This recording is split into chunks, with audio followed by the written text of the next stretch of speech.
एक गांव में एक बूढ़ा हलवाई रहता था जिसका नाम भोलू था। वह दिन भर पकौड़े बनाकर बेचा करता था। उसके पकौड़े इतने स्वादिष्ट होते थे कि दूर दूर से लोग खाने के लिए आते थे उसके दुकान में। लेकिन गांव के बाहर एक पुराना कुआं था जिसके बारे में कहा जाता था वहाँ एक चुड़ैल रहती है। गांव के लोग उस कुएं के पास जाने से डरने लगे, लेकिन भोलू को डर नहीं लगता था। एक दिन भोलू की दुकान पर कोई नहीं आया। बारिश हो रही थी और ठंड भी बहुत था। उसके सारे गरम गरम पकौड़े बच गए। इतने पकौड़े तो खराब हो जाएंगे, भोलू सोचने लगा।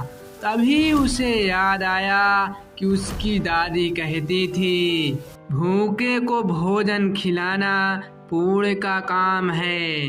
भोलू ने एक थाली में गरम पकौड़े रखे और सोचा, चलो उस पुराने कुएं के पास जाकर देखता हूँ, शायद कोई जरूरत लोग मिल जाएं। जैसे ही वह कुएं के पास पहुंचा, अचानक ठंड हवा चलने लगी और अंधेरा छा गया। तभी एक रहस्यमयी आवाज आई, पकौड़े, गरम पकौड़े। भोलू डर गया, फिर बोला, हाँ गरम पकौड़े हैं, खाना है। अचानक एक लंबी काली साड़ी पहने, बिखरे बालों वाली और लाल आंखों वाली औरत कुएं के पास प्रकट हुई। वह चुड़ैल थी। चुड़ैल ने थाली की ओर देखा और कहा, बहुत सालों बाद किसी ने मेरे लिए कुछ लाया है।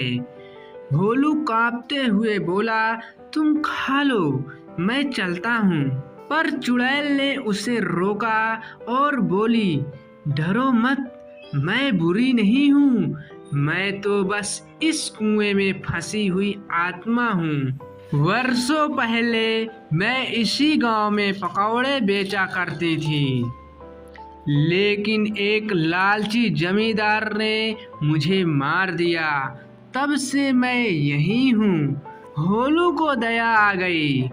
वह हर हफ्ते कुछ पकौड़े लेकर कुएं के पास जाने लगा। धीरे धीरे उस चुड़ैल की आत्मा शांत हो गई।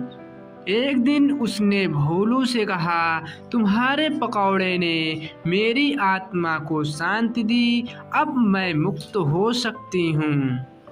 उस रात वह एक चमकदार रोशनी में बदल गई और आसमान की ओर उड़ गई। अगली सुबह भोलू को कुएं के पास एक पुरानी चूड़ी और सोने की अंगूठी मिली। चुड़ैल की ओर से यह धन्यवाद का तोहफा है। इसके बाद भोलू की दुकान और भी प्रसिद्ध हो गई। लोग कहते हैं उसके पकौड़े में अब एक जादू है, चुड़ैल की आत्मा का आशीर्वाद।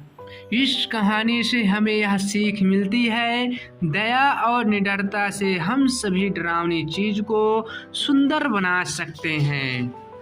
कहानी यदि अच्छी लगी, चैनल को सब्सक्राइब जरूर करें। धन्यवाद।